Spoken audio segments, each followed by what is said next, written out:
On the 17th of May 1943, the Dambuster Raid. Operation Chastise was, in the Second World War, it was a plan by the British to basically disrupt German war production, material production, in the industrial heartland of the Ruhr. And the idea they came up with was if they could breach some dams, the Ruhr's in a basin, if you could breach some dams, you could basically flood the whole of the industrial region and stop it manufacturing. They had a major problem. How do you breach a dam just by dropping bombs from above? Because actually the strength of the dam is in the walls, and just by dropping bombs on the top of the walls, you're very unlikely to breach it. And it was there that a British inventor called Barnes Wallace invented the bouncing bomb. He got the idea from basically skimming stones across a pond, that if you could somehow bounce a bomb like you skim a stone across, it would hit the side of the dam and blow it up.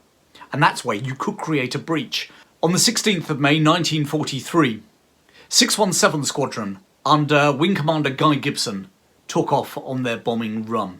617 Squadron flew in low to drop these bouncing bombs on 4 dams in the Ruhr industrial heartland of Germany. They flew in at 60 feet above ground level. 60 feet. And the speed they came in at was 240 miles an hour. 240 miles an hour at 60 feet above ground level. Absolute incredible in the dark. And they breached 2 of the dams, severely damaged a 3rd.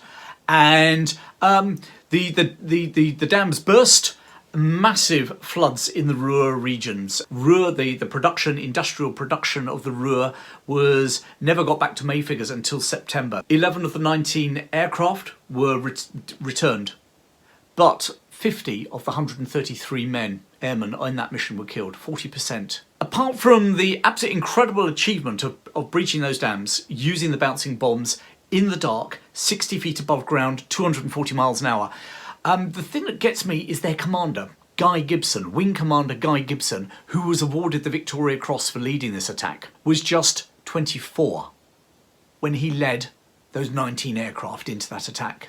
24. And it's interesting because I think sometimes when we see these black and white wartime films, like the 1955 film, The Dambusters, with Richard Todd, who played Guy Gibson, Richard Todd was 36 when he filmed the Dambusters. And I think we tend to think of a lot of the heroes in the Second World War as being these sort of pretty middle-aged, or veering towards middle-aged people. But the reality of this was he was just 24. Awarded the Victoria Cross. 2 years later, when he was 26, he was killed in action. Incredible story, and equally, just the incredible brains of Barnes Wallace to even come up with some mad idea that you could bounce a bomb across a reservoir the same way as you could bounce a stone across a pond. The Dambuster Raid, 17th of May 1943. Well, I hope you enjoyed that and found it interesting. Leave a comment in the box below. Tell me what you thought. Tell me what you'd love to hear about in the future. And if you're watching this anywhere except at thehistorychap.com, then go over to thehistorychap.com, sign up, join my free weekly newsletter and video talks, and join me on a journey as I tell you the story of British history. Thanks for joining me today, and I'll see you very soon.